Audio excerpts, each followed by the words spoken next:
Have you ever worried about being alone later in life?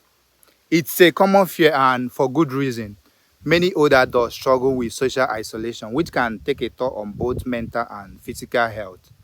Staying connected to friends, family, and our loved ones is essential for happy and a healthier life. So the question is, how do we keep those relationships strong? And the problem is that it's not even about what we are doing, it's about what we stop doing. And here are 6 habits that can push people away and leave us feeling alone, and how to let go of those habits for a better future. Number one is being overly critical. No one likes to be around someone who only points out their flaws. Excessive criticism can be draining and discouraging.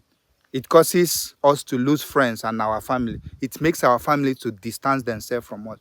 Imagine Sarah, who constantly tells her best friend Mark that what he is doing is always wrong.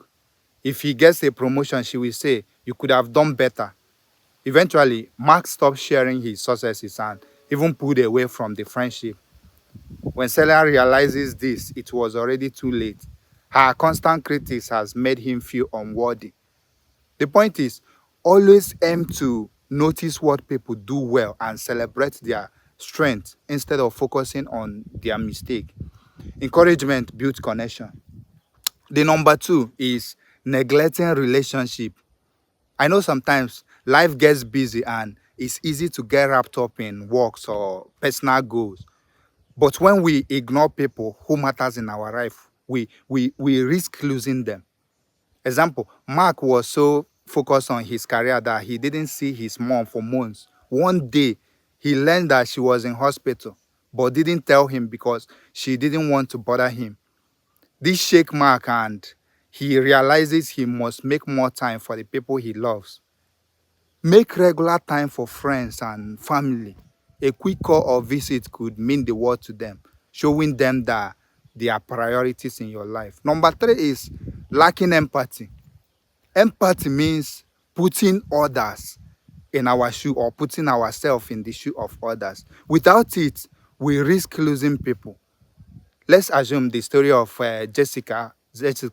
Jessica's friend Nina was going through a hard time, but Jessica kept dismissing her, saying, "You will get over it."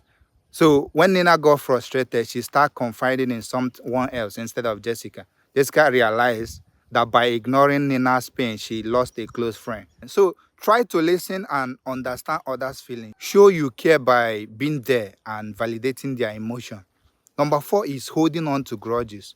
Holding on to anger or hurt prevents us from moving forward and can make others avoid us. Forgiveness, however, opens the door to a better relationship. After a minor argument, Mark and his sister drifted apart because Mark couldn't let go of his hurt. Years passed and they barely speak, even though they both misses each other. Finally, Mark let go of the grudges and they started reconnecting, realizing how much they value each other. So, letting go of the past hurt is freeing. Forgiveness doesn't erase what happened, but it helps you move on and build stronger bonds. And the number 50 is avoiding vulnerability. True connection requires vulnerability. Showing our real self includes our fears and flaws. When we hide behind a perfect image, we miss out on genuine relationship. People don't like those who hide under under shadows. Being vulnerable shows courage and help others to connect with us more deeply. The number 6 is failing to express gratitude. Gratitude strengthens relationship by showing people we appreciate them. When we take others for granted, they may feel undervalued and withdraw themselves. Imagine Tom's girlfriend, Emma.